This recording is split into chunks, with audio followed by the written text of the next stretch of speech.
मित्रांनो, आता एक बुंडेसलिगाची मॅच झाली ज्याच्यामध्ये बायर्ननं वर्डर ब्रेमनवर 4-0 असा विजय मिळवलाय.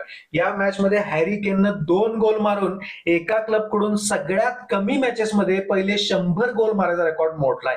होय, हा रेकॉर्ड ह्याच्या आधी अर्लिंग हालंडनं मँचेस्टर सिटीकडनं आणि क्रिस्टियानो रोनाल्डोनं रिअल मॅड्रिडकडनं 105 मॅचेसमध्ये 100 गोल मारून शेअर केला होता. पण हॅरी केननं बायर्न म्युनिचकडनं 100 गोल पहिल्या 104 मॅचेसमध्येच मारलेले आहेत. हा रेकॉर्ड काय साधा सुद्धा नाही मित्रांनो. ह्याच्यावरनं लक्षात येतं की हॅरी केन हा किती अंडररेटेड स्ट्रायकर आहे.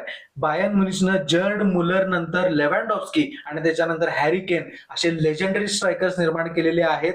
तुम्ही विचार करा, जर्ड मुलरनी 30 हॅट्रिक बायर्न म्युनिचकडनं मारल्या. काल हॅरी केननं 1 गोल मारायचा हॅट्रिक झाली असती, पण जर्ड मुलर दर 13 मॅचेसनी 1 हॅट्रिक मारायचे.